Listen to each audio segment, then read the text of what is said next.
Eu acho que essa decisão, ela foi baseada com um feminicídio. Foi, Santa Catarina. Santa Catarina, feminicídio, a pena foi de 26 anos. Foi um crime bárbaro, facadas, né? E obviamente que impacta não só a sociedade, mas até mesmo aqueles que irão julgar, né? É um crime concretamente grave, né? Mas eu considero que esse não seria um crime que pudesse servir de parâmetro para esse tipo de decisão.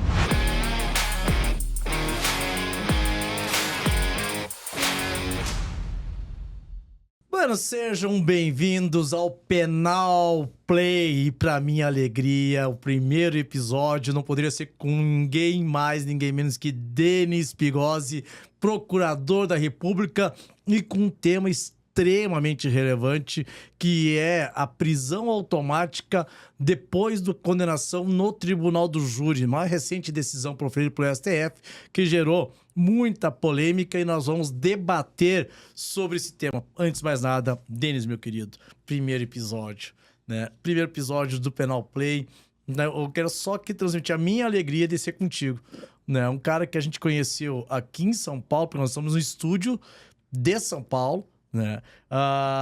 Quando nós elaboramos esse projeto do CEISC, e uma das primeiras pessoas que aceitou esse desafio foi o nosso querido Denis, né? Nosso procurador da República, professor de Direito Penal da carreira de delegado e outras carreiras jurídicas também. Denis, muito, muito obrigado por estar comigo.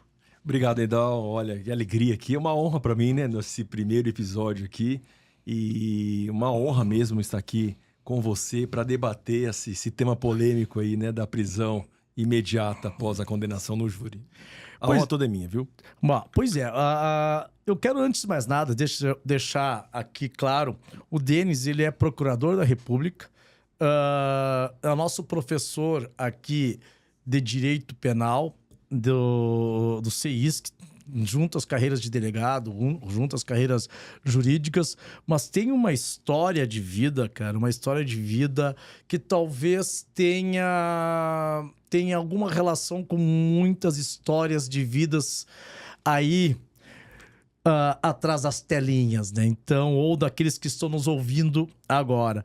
Eu gostaria, Denis, que tu, cara, contasse como é que foi a tua trajetória para você chegar a ser aprovado, nomeado num dos concursos, se não o concurso mais difícil que nós temos no Brasil, que é para ser procurador da República. Olha, Nidal, obrigado pela oportunidade, viu, de contar essa minha história. Eu sempre falo para meus alunos, né? A vida de concurseiro não é fácil. E eu vou até, se você permitir, antes de contar a minha história, eu vi eu já falei isso para você algumas vezes, aliás. Como que é? Você tem uma frase, abre aspas: eu tenho a obrigação de retribuir aquilo que Deus me deu. Foi isso, né? Foi exatamente isso. Eu comecei prestando concurso em agosto de 94. Eu sempre quis ser promotor estadual. E eu passei numa primeira fase aqui em São Paulo, onde a primeira fase era a prova escrita ainda, não era múltipla escolha. E comecei a passar, e surgiram, né? Eu reprovei, professor Nidal, 11 vezes na segunda fase. Então, passava na primeira fase e chegava na segunda fase. Reprovei onde? Reprovei nos estados de São Paulo, Mato Grosso do Sul, Minas Gerais, Paraná, que eu me formei na Universidade Estadual de Londrina, tenho um carinho também especial pelo Paraná. E aí comecei a prestar outros concursos. Eu resolvi prestar para delegado e aqui em São Paulo. E eu também reprovei na primeira fase para delegado, depois de passar nas outras fases do Ministério Público. Também reprovei algumas primeiras fases do Ministério Público. A vida é assim. E aí eu prestei uma prova. O meu pai falou assim: Denis, tenta prestar essa prova aí do Ministério Público Federal. Eu vi a prova e falei, né? Vai ser essa daí. Olha, professor Nidal, prestei. Eu acho que fui mais leve para a prova. Não sei, caiu tudo aquilo que eu estudei. Isso foi em 97. Então, né? 3 anos batalhando. Quase 4 anos quase e pouco. 4 anos e pouco. E eu, né, com a graça de Deus, eu sempre falo, não adianta nada pedir para Deus você tem que estudar. E não é fácil, mas tem a recompensa. Sim. E eu consegui a aprovação, né? Eu tomei posse dia 14 de setembro de 98. Aí depois, antes disso, eu tinha passado um concurso para delegado numa terça-feira, eu lembro, saiu o resultado. Na quinta-feira, saiu o resultado do Ministério Público Federal. E eu tinha feito uma segunda fase da magistratura, também muito boa. Mas eu falei, você quer saber? Deu. Eu não vou tirar a vaga de ninguém. Eu sabia que sim, mas e sou muito grato a Deus. Essa é a minha história, eu não tenho vergonha de falar. Eu sempre falo, professor Nidal, não sei se o senhor concorda comigo, quem é o rei da selva, né? O rei da selva é o leão, e o leão fracassa na maioria das vezes. O guepardo é mais rápido, o tigre é mais rápido, mas quem que é o rei da selva, né? É o leão. A gente tem que... Eu fui marcado pela perseverança. E a gente tem que ter isso na vida. A gente vai errando, vai aprendendo com os erros. É impressionante. E é curioso porque a galera concurseira, a gente está num momento onde o pessoal quer um resultado muito imediato. E hoje o resultado imediato é quase que impossível. Não é que seja impossível, mas é muito mais difícil de você, num primeiro enfrentamento, você já ter a aprovação no concurso público e nomeação. Então a tendência é de você reprovar, e isso faz parte do jogo, é natural. A reprovação, para quem é concurseiro, ele serve também de fonte de motivação e inspiração, principalmente para ver aquilo que errou, né? Aquilo que tem que ser superado para poder atingir o objetivo lá na frente. E, cara, a persistência é a palavra e a disciplina, obviamente, disciplina e persistência é a palavra-chave para você conseguir obter aprovação em concursos públicos, né? Não desistir, obviamente, não desistir e seguir em diante que na hora, no momento de Deus, né, no momento exato, você vai ser nomeado. Imagina, tantos concursos públicos prestados para o Ministério Público Estadual. 18 concursos. Para o Ministério Público Estadual e aí... 11 vezes segunda fase. Foi para o Ministério Público Federal, que, diga-se passagem, na minha concepção, é um concurso mais difícil. Isso por histórias que a gente ouve dos concurseiros, Ministério Público Federal, talvez ele seja bem mais, num grau de complexidade maior do que os outros, não que sejam menores, obviamente. Estou dizendo que é mais ainda. Mas se não fosse essas reprovações, eu não estaria aqui agora, né? Estaria em outra cidade, trabalhando. Deus... Exatamente isso. E assim, o cara tem que entender que o cara fazer concursos públicos é como se fosse uma maratona, né? É uma maratona. Tu tem que ter uma regularidade até o final para dar o sprint lá nos quilômetros finais. Não é um tiro de 100 metros, onde você acha que em poucos segundos, em poucos minutos, em poucos dias, você vai conseguir chegar ao resultado desejado. Para você ter uma ideia, para o cara chegar a correr, o Usain Bolt, para chegar a correr menos de 10 segundos, ele treina 4 anos. Regularmente. Então, tu também vai ter que treinar regularmente para você conseguir obter o resultado desejado. Mas essa tua história, ela é muito inspiradora, viu, Denis? Extremamente inspiradora. Mas o nosso papo aqui... Para vocês terem uma ideia, deixa eu deixar claro aqui para vocês como é que vai funcionar esse Penal Play. Penal Play, o nome ele já foi excluído para isso. Ele já foi excluído rigorosamente para isso. É para falarmos sobre temas jurídicos na esfera penal, processo penal, execução penal. Então, o Penal Play, vocês vão perceber que são temas atuais, temas relevantes, temas para concursos públicos, temas que vêm de decisões proferidas pelos tribunais superiores, inovações legislativas, ou seja, é um tema voltado para uma comunidade penal, para quem vai atuar na vida prática, para quem vai fazer concursos públicos, para quem vai fazer OAB, primeira e segunda fase. Então, é eminentemente de conteúdo. Claro que vai ter resenha também. Sabe que o Nini não se aguenta, né? O Nidal não se aguenta, ele vai ter alguma resenha, em algum momento vai ter resenha. Mas já nesse primeiro episódio vai se acostumando. É muito conteúdo que você vai ter a partir de agora na esfera penal, processo penal, execução penal. alguns temas polêmicos, outros mais voltados de forma objetiva para concursos públicos, outros voltados para concurso público, para a OAB e assim por diante. Então, fica ligado que você terá episódios regulares para você ouvir na academia, para você ouvir no carro, para você ver a gente, para ver. Olha como ficou bonito o estúdio do Seisk aqui. Olha como é que ficou bonito o estúdio aqui do nosso, aqui em São Paulo. Olha só, viu? Tá Maravilhoso. Chique, tá bem? Então, tudo isso para você ter o melhor conteúdo jurídico penal possível. Bom, Denis, pois é, cara, agora há pouco tu falou em 14 de setembro, né, que você... Tomei posse, 14 de setembro de 98. Eu acho que foi lá em setembro que saiu essa decisão. Não sei se não foi por essa data aí que saiu essa decisão proferida pelo STF, relacionada à execução imediata da sentença penal condenatória a partir da condenação no plenário do júri, né? E aí, tanto que ela não foi unânime, né? Tanto que teve divergência entre os ministros do STF, falei STF, né?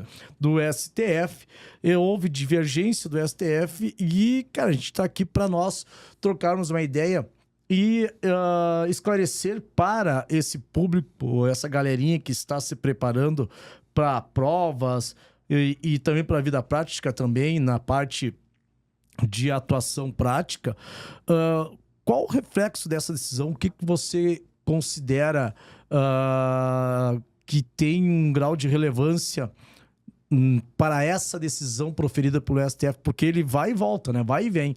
Às vezes diz que não pode a prisão antecipada em relação a partir de uma sentença condenatória, depois é possível a prisão imediata, ou seja, o STF também ele oscila nas suas decisões, na sua jurisprudência, né? Eu sempre falo, professor Nidal, essa decisão do STF, ela teve uma tríplice divergência, né? Uhum. Teve o ministro ali, né, aquelas ideias bancadas pelo ministro Barroso, né, que deu ensejo à repercussão geral aqui do tema 1068, sobre a prisão imediata. Teve os adeptos da corrente do ministro, aliás, Gilmar Mendes, que falam abertamente, não pode, porque viola o princípio da presunção de inocência. E também teve aquela outra corrente favorável à aplicação do artigo 492, inciso 1º, a linha E do CPP, Isso. que é só a partir da condenação em 15 ou mais anos ali no tribunal do júri. Então, a gente vai debater aqui hoje, né? Tem casos e casos. Exato. Na verdade, sim, ó, nós temos um conflito, me parece, Denis, que ele vai numa discussão bem mais abrangente, né? Que eu reputo que não seja só única e exclusivamente acerca da execução imediata da sentença condenatória a partir de uma decisão do Tribunal do Júri, que é uma peculiaridade, né? Porque é só em relação ao Tribunal do Júri, não é uma execução imediata de sentença condenatória em relação aos demais crimes ou com outros demais procedimentos. É um paradoxo que essa decisão acabou gerando. Mas também em relação até mesmo à aplicabilidade de princípios e direitos fundamentais que estão inseridos no artigo 5º da Constituição, como o princípio da presunção da inocência, né? O conflito que se estabelece, até que ponto que a gente pode fazer esse balizamento, qual que predomina, né? E acho que essa é uma discussão que foi abordada pelos ministros, porque eles acabaram relativizando mais ainda o princípio da presunção da inocência, do artigo 5º e 57 da Constituição. Você acha que há esse balizamento, há como nós fazermos essa ponderação nesse cenário? Ah, sim, professor Nidal, com certeza. Dá para fazer esse balizamento, né? Se me permitir, eu tenho aquele velho caso, né? Que infelizmente até o jornalista do Estado de São Paulo, Pimenta Neves, que Era um réu confesso, né? Ele matou a namorada, então, a tão namorada Sandra Gomide, com tiros nas costas, ali por detrás. Matei mesmo. E isso foi no ano de 2000. E foi cumprir a pena não sei quantos anos depois.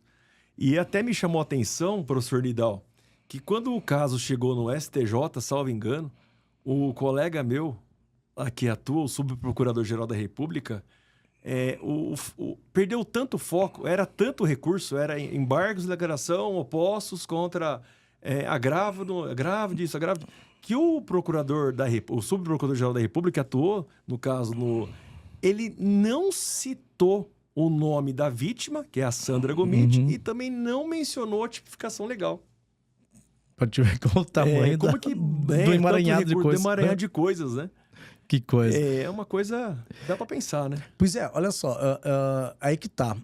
Quando a gente fala nesse tipo de crime que repercutiu, obviamente, a gente sabe que a repercussão social, o clamor social por si só não viabiliza uma prisão provisória, uma prisão preventiva, não é uma motivação idônea para a decretação de prisão preventiva. Simplesmente o clamor social não é fundamentação, a gravidade abstrato não é fundamentação idônea, né? Mas o que me chama a atenção com um crime desses, que foi praticado com um grau de perversidade acentuado, nesse caso, não seria uma hipótese de decretação da prisão preventiva e esse réu, ele não ficar preso depois da sentença, em decorrência da sentença condenatória, mas porque estão presentes os requisitos que autorizam a prisão preventiva. Essa que é a minha indagação em relação à execução imediata da sentença condenatória, independentemente da pena que foi aplicada no júri e independentemente também se estão presentes os ausentes os requisitos da prisão preventiva. É automática mesmo, né? Nesse caso, na minha concepção, e eu imagino que na sua também, seria cabível a prisão preventiva. Acho que ele ficou preso preventivamente por um período. Um pouco. E ele até chegou a afirmar, professor Nidal, que seria muito fácil sair do país. Seria muito fácil, mas ele optou por responder o processo em liberdade. Pois é, tu vê. E aí, até que ponto que não seria o caso de nós avaliarmos a possibilidade de em crimes, quando a gente fala em crimes dolosos contra a vida, né, abstratamente não podemos decretar prisão pela gravidade, mas ninguém ignora que atingir a vida de uma pessoa é um crime grave, né? Talvez que seja o crime na acepção do termo, né? Que vai aí acabar atingindo um bem jurídico mais valioso que nós temos, que é a nossa vida.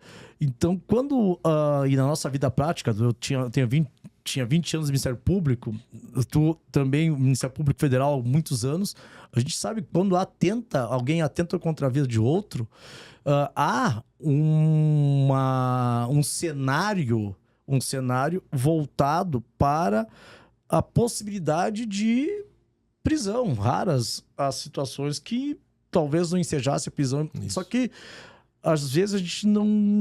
E aí é uma outra discussão, né? Parece que a gente não consegue estabelecer parâmetros do que e como prender. A gente parece que prende mal, né? Prende muito e prende mal, né? Então, acho que isso vai redundar nesse tipo de decisão, não acha? O ministro, né, o Luiz Barroso, ele citou no voto dele que o princípio da presunção de inocência ele não seria violado com a prisão imediata, porque a culpa do acusado já foi reconhecida pelos jurados, né? E a gente tem que deixar claro também, professor Nidal, que o princípio da soberania dos vereditos é um dos princípios ali do júri, previsto no artigo 5º, lá, inciso 38 da Constituição Federal. Significa o quê? Que essa decisão do júri, ela não pode ser modificada no mérito pelo tribunal. É impossibilidade do tribunal técnico, né, modificar a decisão, o mérito. Mas não significa também que a decisão do júri, ou que as decisões do júri não sejam recorríveis. São recorríveis, né? Sim. Tem até a possibilidade, se o nosso amigo aqui que está assistindo esse podcast, olhar lá o CPP, tá lá escrito bem lá o artigo 593, inciso 3º, a linha D. Quando a prova for manifestamente contrária à prova dos autos, ele pode apelar, e se a apelação for provida, o tribunal pode marcar um novo julgamento. Não pode modificar o mérito, mas pode marcar um novo julgamento. Exatamente, exatamente. Quer dizer, não é que essa decisão inviabiliza o recurso, né? Vamos ter que deixar bem claro. Essa é uma decisão que permite, obviamente, que é um direito constitucional também, de ter um duplo grau de jurisdição, né? De ter a possibilidade de tanto o réu como a acusação interpor o recurso, né? O que acontece, para deixar bem claro para a galera aqui, é que essa decisão, ela tornou praticamente automática a prisão daquele que foi condenado pelo tribunal do júri, independentemente da pena que foi aplicada na sentença. Essa que é a essência dessa decisão. O cara sai já dali do plenário, já vai iniciar a execução da pena. Fora isso, há outras possibilidades, né, deles de prisão. Prisão que seria aquelas prisões cautelares, as prisões que são processuais, vamos dizer assim, com a prisão preventiva. Tem a prisão flagrante, tu converte em prisão preventiva. Prisão temporária, que não seria o caso, né? E a prisão preventiva quando presentes os requisitos do 312 e do 313 do Código de Processo Penal. O problema é que, nesse caso, não se analisa se estão presentes os requisitos da prisão preventiva. Não se analisa se o sujeito solto ele vai representar um perigo à garantia da ordem pública, da ordem econômica, da aplicação da lei penal, conveniência da instrução criminal. Esse cidadão, ele sai dali direto para a execução da pena. E essa que é a grande discussão. Será que tem que ser em todos os casos, Denis? Eu entendo que não, viu, professor Nidal? É uma tentativa de homicídio. Pois é. Uma tentativa de homicídio. Eu estou respondendo. Não representa o perigo para a sociedade. Não tem o risco de se evadir ali do distrito da culpa. Não tenho reiteração criminosa. E já sair do plenário do júri, já com a condenação já direto para cumprir a pena, na minha visão, acho que com todo respeito... Não, eu concordo também. Eu acho que essa decisão, ela foi baseada com um feminicídio. Foi, Santa Catarina. Santa Catarina, feminicídio, a pena foi de 26 anos. Foi um crime bárbaro, facadas, né? E, obviamente, que impacta não só a sociedade, mas até mesmo aqueles que irão julgar, né? É um crime concretamente grave, né? Mas eu considero que esse não seria um crime que pudesse servir de parâmetro para esse tipo de decisão. Por que eu acho isso? Porque, naturalmente, e eu não conheço de forma mais aprofundada o caso, mas eu imagino que esse cidadão, ele deve ter respondido ao processo preso. Ou, se não respondeu ao processo preso, deveria ter respondido ao processo preso, porque há uma gravidade em concreto. O cara matou a esposa ou a esposa a facadas, né? Requintes de crueldade, né? E todo um contexto que autoriza, teoricamente, a prisão preventiva. Então, nesse caso, a condenação em primeira instância, ela já estava... A prisão, ela já estava justificada lá pela prisão preventiva. Não seria necessariamente pela condenação, né? Agora, eu queria imaginar, eu fico imaginando, se nós estivéssemos discutindo uma tentativa de homicídio ou um homicídio privilegiado. Será que nós teríamos esse tipo de decisão também com uma execução imediata da condenação. Imagina uma tentativa de homicídio em que a pena aplicada lá de 4 anos, por exemplo, ou no homicídio privilegiado em que o sujeito ele matou aquele que quem ele descobriu que foi estuprador da filha. Isso que me chama a atenção. Será que nós teríamos esse mesmo resultado? Olha que coisa, hein, professor? Na verdade, olha o pai que matou o estuprador da filha. Tentativa de homicídio privilegiado. Teoricamente, pela decisão, independentemente da pena, é um crime doloso contra a vida, sai dali preso. Né? E, cara, se não for até 2 anos, nem suspensão condicional do processo. Da pena, perdão. Nem suspensão condicional da pena. Poderia, então, aplica a pena de 2 anos e vamos lá, dá a suspensão condicional da pena pro cara, dá tudo certo. Agora, se dali a pouco 3 anos, 4 anos, onde não cabe a suspensão condicional da pena, você vai ter que sair daí e vai lá pro regime aberto. Né? Vai pro regime aberto cumprir a pena. E dali a pouco, será que esse pai não vai recorrer? Será que não teria recurso para isso? Uma decisão manifestamente contrária à prova dos autos, inexigibilidade contra diverso, sei lá, algo que tu tem. Então, vê, é muito perigoso quando a gente coloca... Generalizar, né? A gente torna algo muito absoluto. Principalmente no direito, tudo que é absoluto tem a tendência de, em algum momento, dar errado. Perfeito. Dar errado. Então, essa que é a minha ponderação. Será que tem que ser para todos os casos, né, Danise? Eu acho que não, né? Não, essa sua colocação, professor Nidal, é muito importante. Nesse caso, né, do pai, que o pai tentou matar, né, tentativa, o estuprador da filha...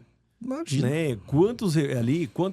Quantas teses de defesa podem ser utilizadas, né? Pelo mesmo ali em sede recursal e sair dali encarcerado, né? Pois essa decisão, essa decisão, ela permite esse tipo de conclusão, né? Com certeza. Obviamente, claro. E o que é interessante, você vai pensar, mas isso fica a critério do juiz de primeiro grau, só que é repercussão geral. Repercussão geral. Se é repercussão geral, ele vai ter que decretar a prisão do cara, não tem papo, né? Vai ter que decretar a prisão do cara. E também tem um outro problema, Denise, aqui, que eu também coloco em debate. Tu percebe que foi uma decisão que ela se restringe à condenação no plenário do júri. No plenário do júri. Né? Para crimes dolosos contra a vida. Agora, vamos considerar que dali a pouco alguém foi acusado de um crime de estupro. E, por alguma razão, respondeu o processo em liberdade, né?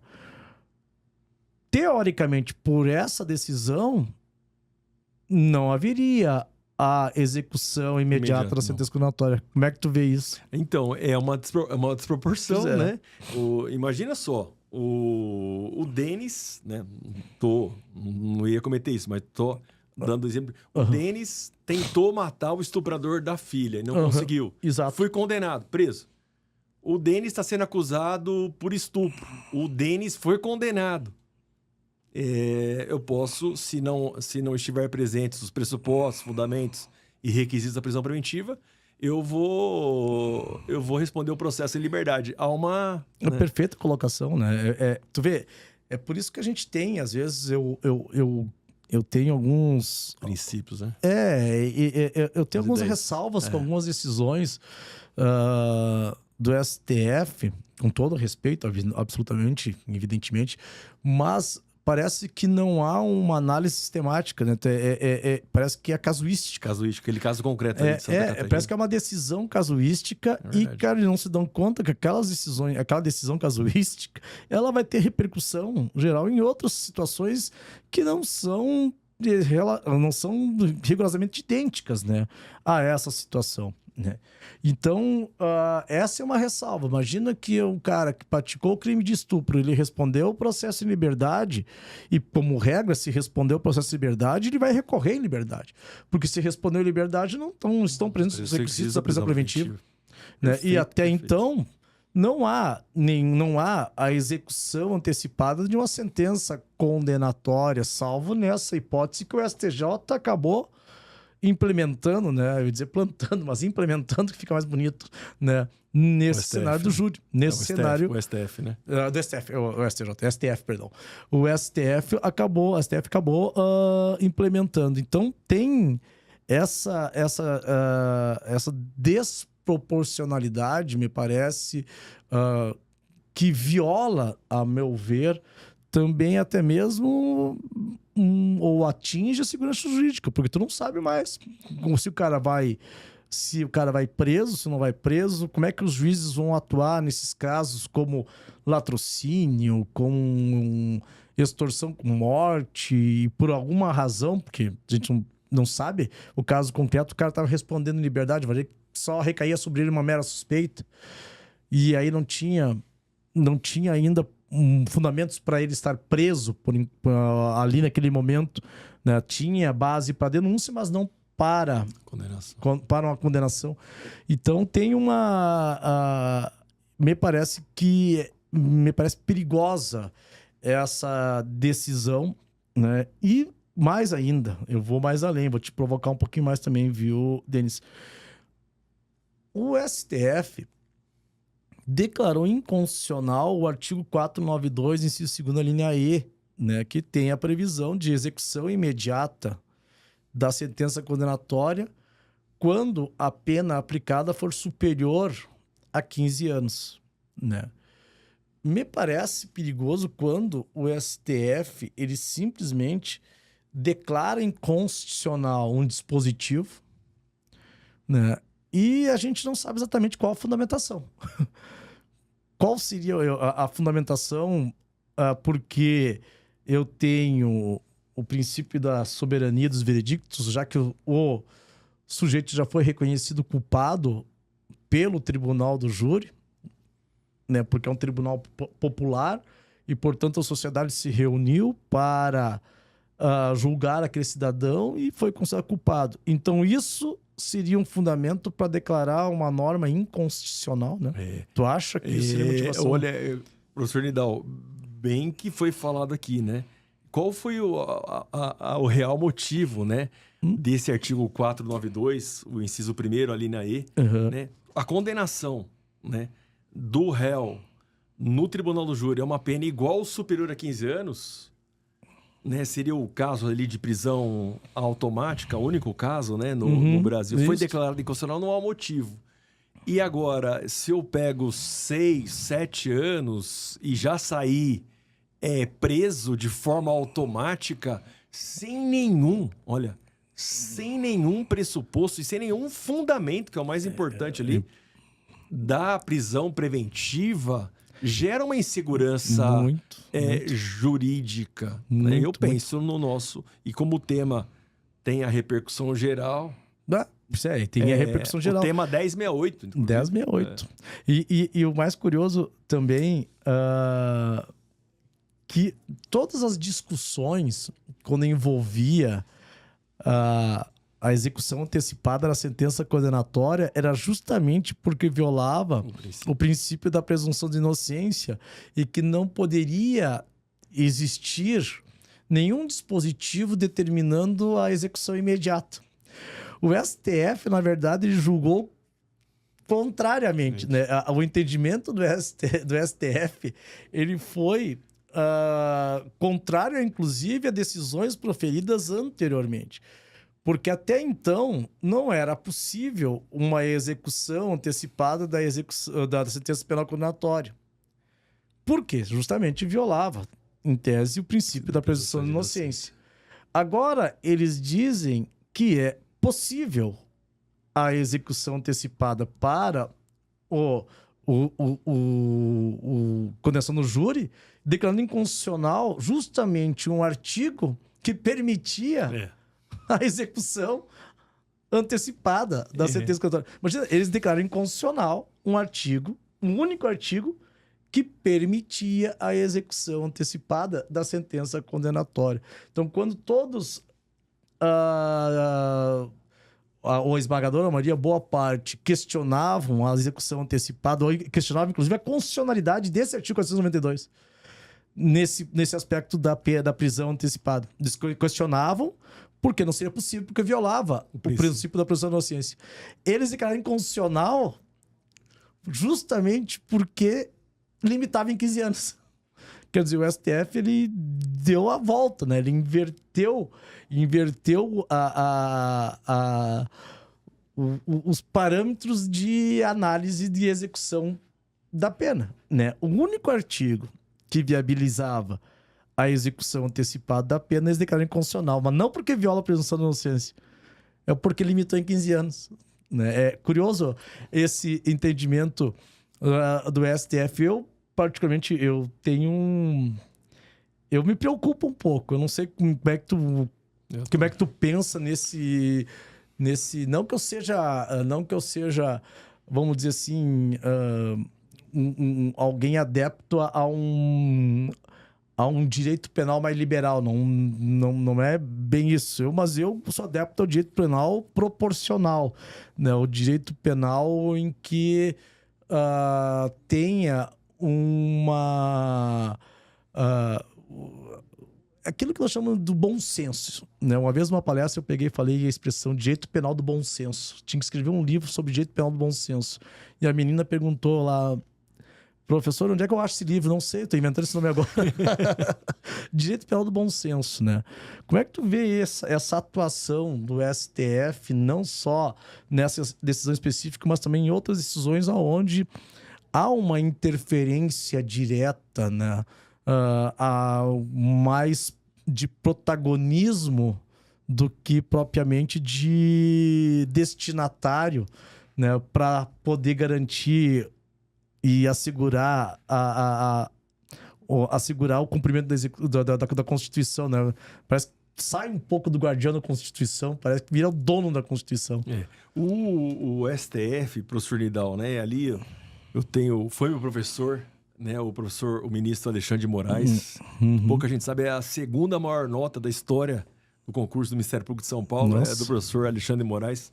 Meus respeitos. Ele tem um argumento, voltando só à questão do júri, ele fala o seguinte: se você não prender o condenado ali pelo crime doloso contra a vida, se você deixá-lo solto, como fica a segurança dos jurados que o verão na rua passeando, almoçando ali num restaurante ou num jogo de futebol? Mas é aquele negócio que a gente estava comentando, né, professor Nidal, que o senhor falou agora. Tudo que é absoluto, né, que não vê o caso. Agora, voltando à questão do STF, né, tem essas questões aí do protagonismo com relação à tentativa ali do porte de drogas, né, para consumo pessoal ali do artigo 28 da Lei de Drogas, né, para segurar ali. Foge um pouquinho... Eu reputo que o STF, obviamente, ele... Com todo respeito, pelo amor de Deus. Não, imagina, o STF ele tem um papel fundamental. Assegura a execução da Constituição Federal,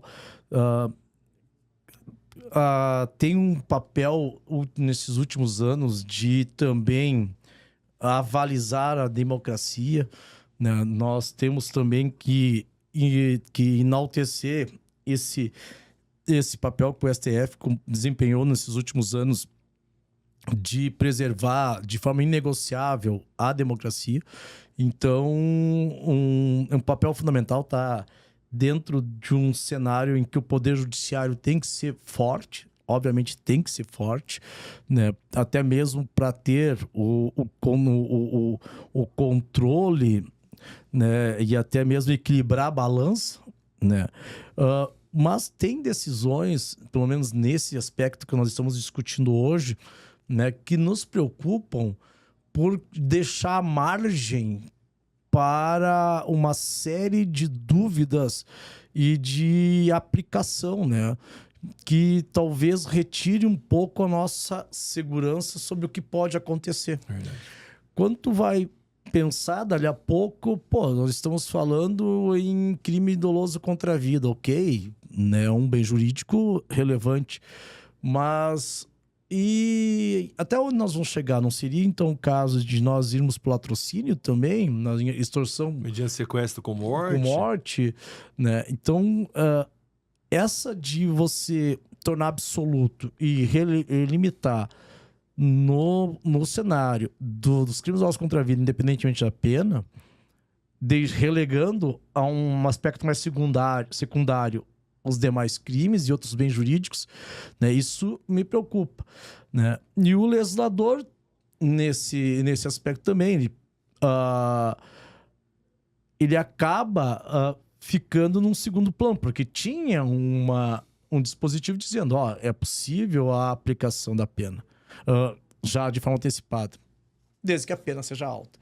E me parecia ter um mais sentido, porque se o cara chegou a pena superior a 15 anos, então nós estamos falando de homicídio qualificado, que teoricamente é mais grave, que teoricamente ele é praticado com maior perversidade, né, que justificam, teoricamente, a execução ou a prisão preventiva. Eu sempre fui muito adepto da prisão preventiva. Né, adepto que eu digo no sentido de, se tiver que prender em crimes em que envolvem alguma anormalidade, se é que podemos chamar que é algum crime normal, né? Mas que saia de um aspecto do tolerável, eu acho que tem que ser decretada a prisão preventiva. Decreta-se prisão preventiva dentro do contexto de garantia da ordem pública, garantia da ordem econômica, aplicação lei penal ou conveniência de instituição criminal, desde que fundamentada também, né? E se for o caso, mantenha o cara preso. E se tiver que sair a sentença, que ele fique preso pela preventiva. Né? Que me parece o mais... mais sensato. Mais sensato. É um caminho juridicamente... mais correto. Mais correto. E dentro da Constituição. Né? Porque tu não acha que se o cara foi condenado a uma pena alta lá atrás, por que ele não estava preso antes? Tem casos, né, professor Nidal? Tem casos aí no Brasil que a gente... visualiza, né, pessoas com cerca de 400 anos de condenação que estão soltos, né? Pois é. É uma coisa que chama a atenção, né? E por que essa pessoa com 400 anos de pena nas costas, né? Falando uma linguagem mais... tá solta e como o professor Nidal falou, e aquele exemplo lá, acho que mata tudo, né? O autor de uma tentativa de homicídio privilegiado, ele já vai sair ali já com a pena, com a prisão automaticamente decretada. Né? E isso gera também um outro, seguindo esse gancho, esse gera também um outro problema também no seu aspecto social, né?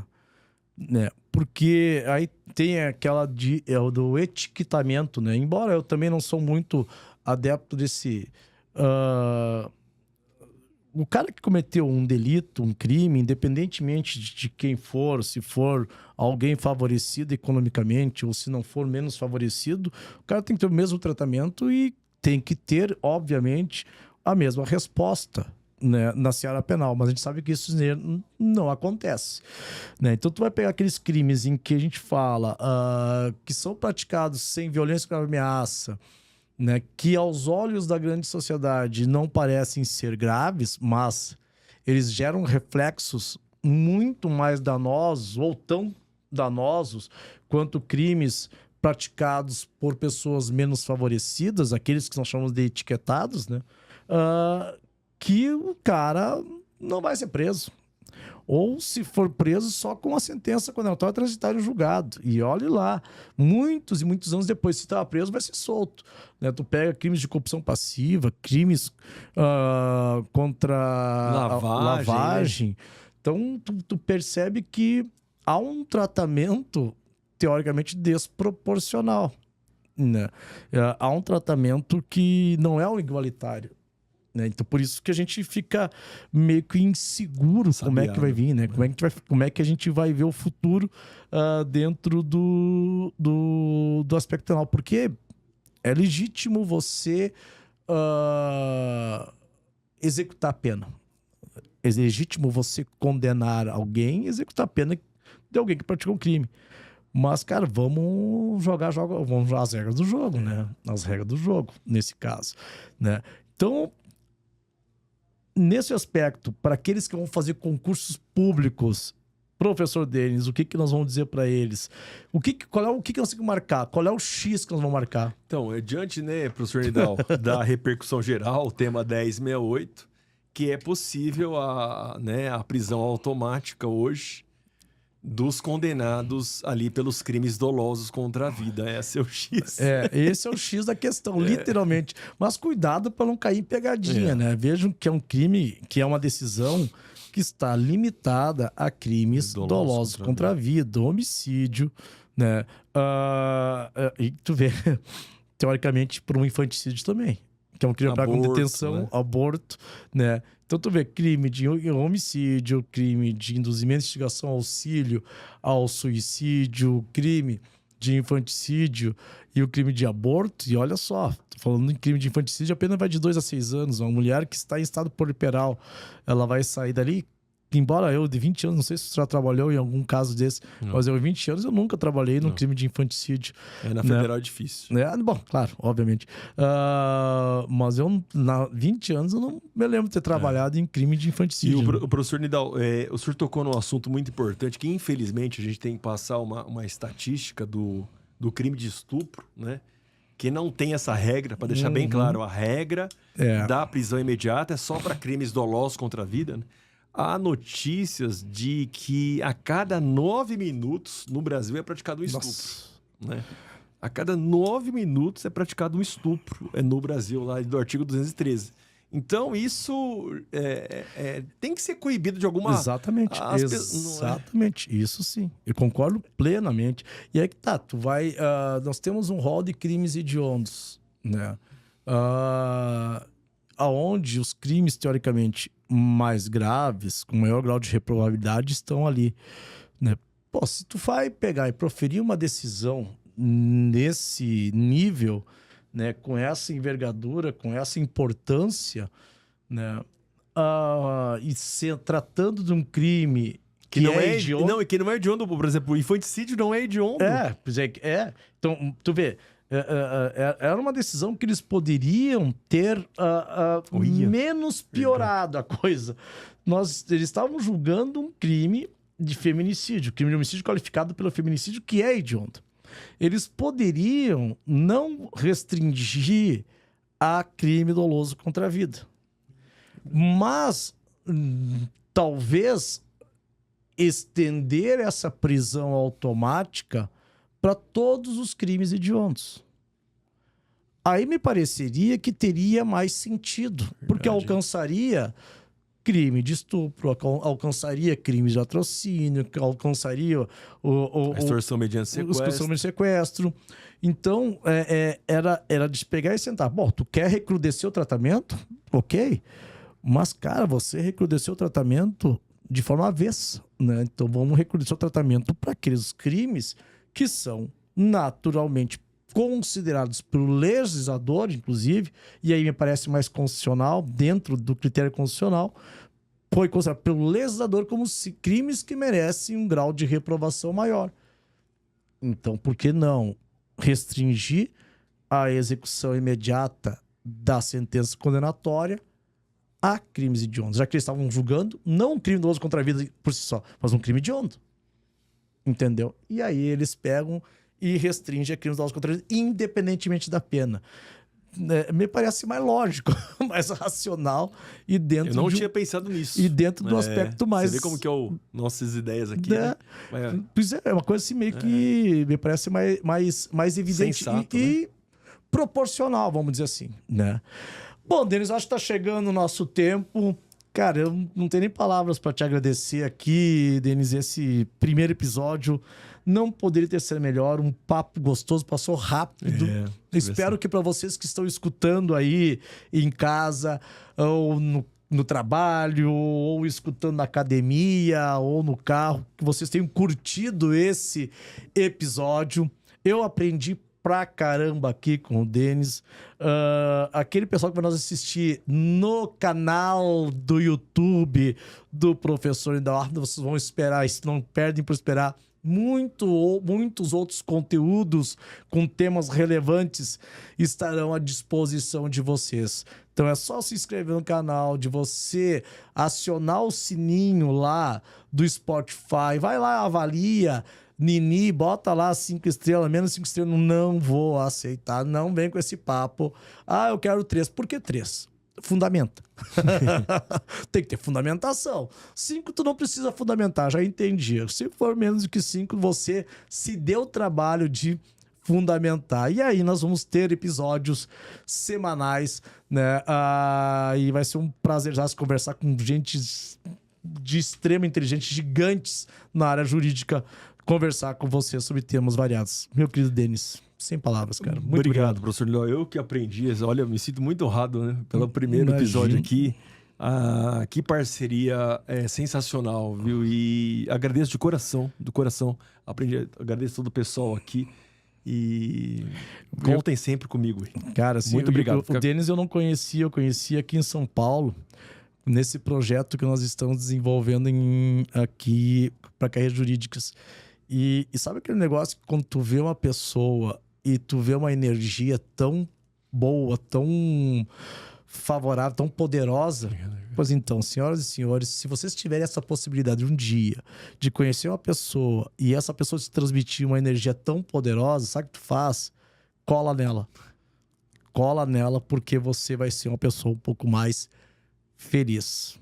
Escreve o que eu tô te dizendo, tá? É isso que eu tô fazendo, tô colando aqui no meu querido amigo Denis. Gente, muito, muito obrigado. Continuem atentos. Outros episódios estarão por vir. E eu vou te garantir, episódios com temas absolutamente relevantes que podem, de uma forma ou de outra, talvez, mudar a tua vida, seja em concursos públicos e na tua percepção de vida, tá bem? Um beijo carinhoso, respeitoso. Meninas, um abraço, me ser bem de longe para os meninos. Beijos. Tchau.